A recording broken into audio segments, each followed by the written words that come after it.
L'attaque du 7 octobre 2023 contre Israël est sans précédent.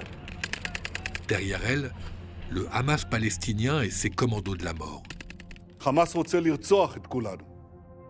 En représailles, Israël bombarde la bande de Gaza, déjà soumise à un puissant blocus. Mais pour comprendre vraiment cette nouvelle guerre, il faut aussi regarder ce qui se passe depuis plusieurs années au cœur de la politique d'Israël.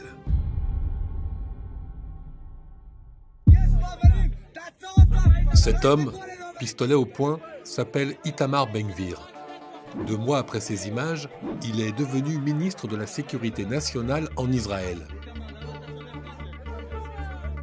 À ses côtés, au gouvernement, des homophobes revendiqués, des extrémistes racistes, ultranationalistes et religieux. Des gens qui soutiennent tous une certaine idéologie. Une idéologie qui laisse peu de place à la négociation avec les Palestiniens. Le sionisme religieux. C'est une idéologie ancienne et elle a fini par infuser dans la société israélienne.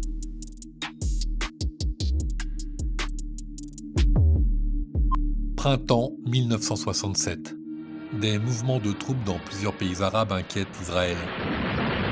5 juin à l'aube, les avions israéliens foncent sur les objectifs militaires d'Égypte, de Syrie et de Jordanie. Le 10 juin, Israël triple son territoire. Il contrôle la Cisjordanie, le Sinaï, la bande de Gaza, le Golan et tout Jérusalem. 2000 années de dispersion se trouvent miraculeusement effacées. Le 14 juin 1967, au lendemain de la victoire, 250 000 Israéliens se rendent pour la première fois de leur vie au mur des lamentations.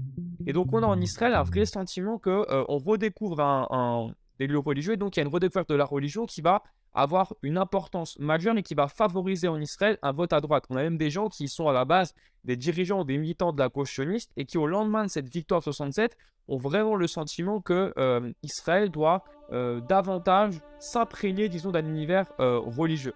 Un homme en est particulièrement convaincu. Son nom, Zvi Yehuda HaKohen Kook.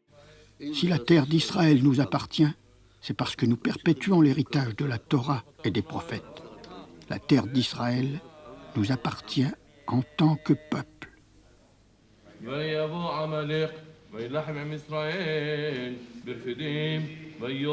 Son école talmudique, la Yeshiva Merkaz Harav, va devenir le centre spirituel de la colonisation des territoires occupés.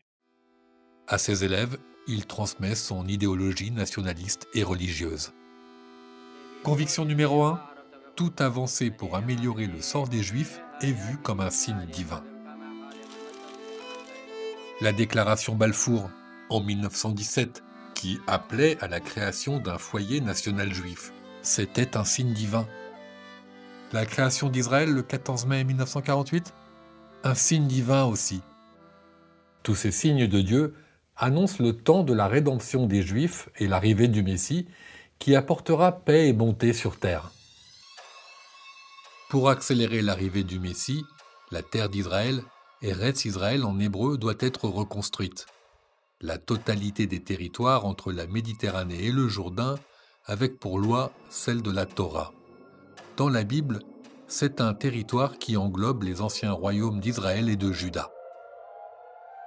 Convaincus, des élèves de la Yeshiva Merkaz Harav disent vouloir reprendre possession de leurs terres, traduire « coloniser les territoires arabes sous contrôle israélien ».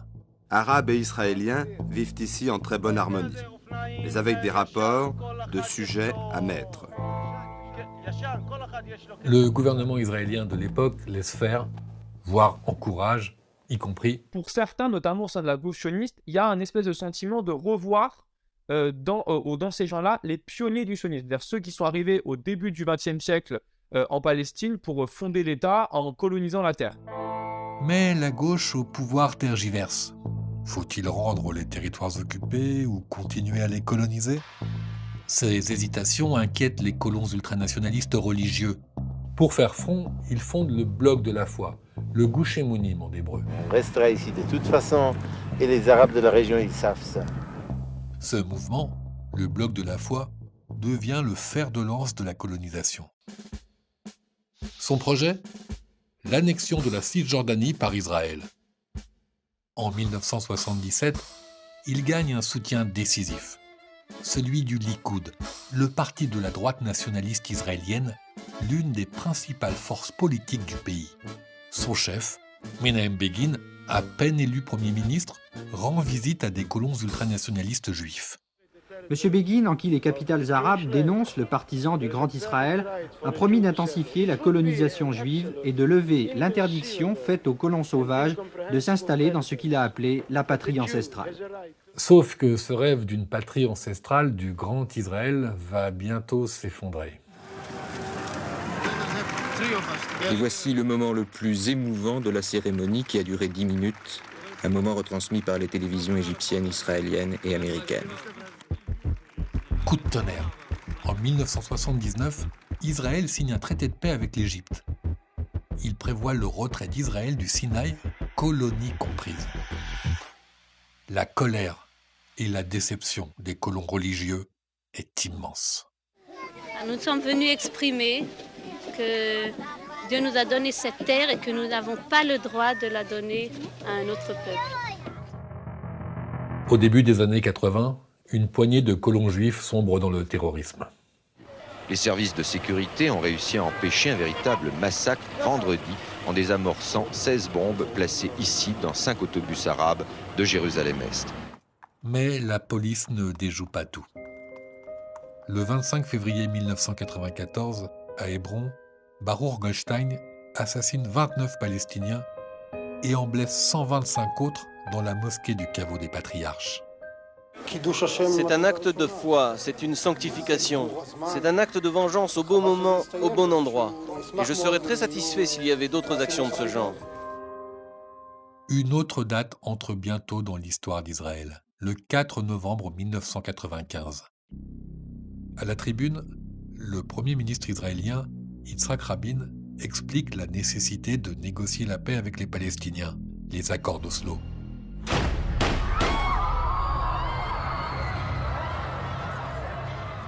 Le juif israélien, Yigal Amir, l'assassine de 3 balles dans le dos. Amir appartenait à ce groupe paramilitaire Eyal, des extrémistes fanatiques qui se justifient systématiquement en prétendant agir au nom de Dieu.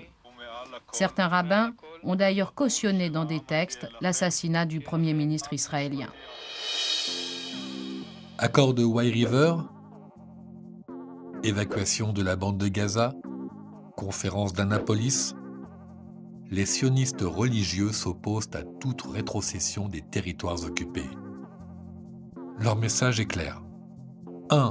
Il n'y aura pas d'État palestinien en Cisjordanie. 2. La Judée-Samarie, le nom biblique de la Cisjordanie, fait partie intégrante d'Israël. Au fil des années, le sionisme religieux s'est normalisé. D'abord, avec la droitisation de la société israélienne, il a de plus en plus de sympathisants. Il y a aussi l'impunité quasi totale dont les colons fanatiques bénéficient. Ils multiplient les exactions contre les Palestiniens, oliviers arrachés, sources d'eau polluées ou confisquées, paysans agressés. Le laisser-faire de la justice israélienne contribue aussi à la normalisation du sionisme religieux. La police israélienne continue d'enquêter sur cette agression. Grâce aux images qu'elle a tournées, Mona garde, elle, l'espoir que cette fois, les auteurs des coups seront punis.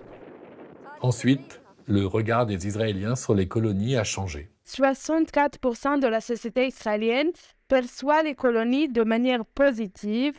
Et, ça c'est plus important, 67% de la société considère que ces colonies contribuent à la sécurité de l'État. Et si 30% des colons de Cisjordanie sont motivés par l'idéologie, les 70% restants le sont pour une raison plus terre-à-terre, se loger pour moins cher qu'en Israël. On ne parle plus des colonies, mais d'installations. On ne parle plus des colons, mais ceux qui s'installent. Je peux vous dire que petit à petit, le mot colon a été éradiqué du discours de débat public israélien. Dans les principaux bulletins météo israéliens, même le contour de la Cisjordanie a disparu. Enfin, et c'est une des clés de leur succès politique, les sionistes religieux se sont implantés à tous les niveaux de la société israélienne. Exemple, dans l'armée.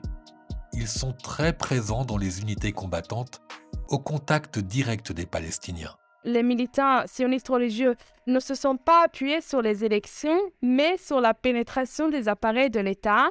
Ils ont réussi de mobiliser l'OTAN, les fonctionnaires, les hommes politiques de l'intérieur afin d'atteindre leur objectif et de réaliser leur idéologie. Le sionisme religieux gagne le plus haut niveau de l'État et s'offre un nouveau sponsor. Benjamin Netanyahou. I'm sure many of you have heard the claim that Jewish communities in Judea, Samaria, the West Bank, are an obstacle to peace. I've always been perplexed by this notion. Premier ministre presque sans interruption depuis 2009, il leur a confié des portefeuilles importants. Par exemple, la justice et l'éducation. À peine en poste, le ministre de l'Éducation fait modifier le manuel d'instruction civique des élèves de l'école publique. Le but ? Valoriser le caractère juif de l'État et les droits du peuple juif sur cette terre. 3 années plus tard, en 2018, une loi va graver dans le marbre certains principes défendus depuis des décennies par les sionistes religieux. Le pays est désormais défini comme l'État-nation du peuple juif, avec pour seule langue l'hébreu, ce qui exclut de fait la langue arabe. C'est la mort de notre démocratie, se sont insurgés les députés de l'opposition. Pour la première fois de son histoire, l'État d'Israël fonde officiellement sa société sur des privilèges ethniques. Des privilèges ethniques dont sont exclus les citoyens israéliens non juifs.